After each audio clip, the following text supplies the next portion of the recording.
झारखंड विधानसभा चुनाव से पहले विपक्षी दलों के इंडिया गठबंधन के अंदर खटपट की खबरें सामने आ रही हैं।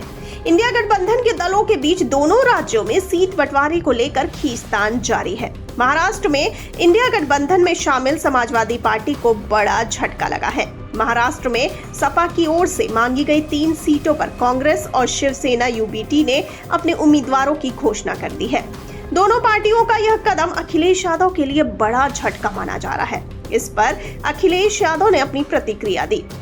खबरों में आगे बढ़ने से पहले आप सभी से गुजारिश है कि अगर आप हमारे चैनल पर नए हैं तो इसे अभी सब्सक्राइब कर लीजिए और बेल आइकन में जाकर ऑल को सेलेक्ट करिए। अखिलेश यादव के बयान के बाद सपा की महाराष्ट्र इकाई के अध्यक्ष अबू आसिम आजमी ने भी इस मामले पर प्रतिक्रिया दी।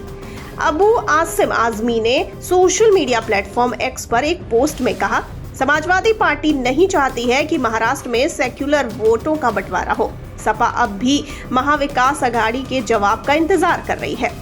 उन्होंने कहा कि समाजवादी पार्टी के राष्ट्रीय अध्यक्ष अखिलेश यादव ने कहा है कि महाराष्ट्र में सपा की पहले पूरी कोशिश रहेगी कि सपा गठबंधन के साथ चुनाव लड़े। यदि गठबंधन सपा को साथ नहीं रखना चाहता है तब सपा वहीं से चुनाव लड़ेगी जहां उसका संगठन मजबूत है और वहीं से चुनाव लड़ेगी जहां से गठबंधन को नुकसान ना हो। साथ में उन्होंने ये भी कहा कि राजनीति में त्याग की कोई जगह नहीं है। महाराष्ट्र में सपा की ओर से मांगी गई 3 सीटों पर कांग्रेस और शिवसेना यूबीटी की ओर से उम्मीदवारों की घोषणा के बाद अखिलेश यादव ने प्रतिक्रिया दी थी। उन्होंने पत्रकारों के एक सवाल का जवाब देते हुए कहा था कि हम इग्नोर होने वालों में से हैं। कहां से कौन चुनाव लड़ेगा यह समाजवादी पार्टी के प्रदेश यानी महाराष्ट्र अध्यक्ष तय करेंगे। पहले तो हम गठबंधन में रहने की कोशिश करेंगे, लेकिन अगर वे यानी कि महाविकास आघाड़ी हमें गठबंधन में नहीं रखेंगे तो हम उन सीटों पर चुनाव लड़ेंगे जहां हमें वोट मिलेंगे या जहां हमारा संगठन काम कर रहा है। हम उन सीटों पर चुनाव लड़ेंगे जो गठबंधन को नुकसान नहीं पहुंचाएगी, लेकिन राजनीति में त्याग के लिए कोई जगह नहीं है।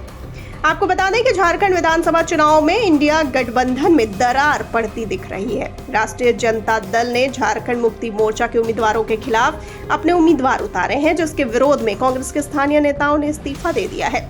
ये घटना छतरपुर, बिश्रामपुर, गढ़वा और धनवार जैसे क्षेत्रों में गठबंधन के लिए बड़ी चुनौती बन गई है।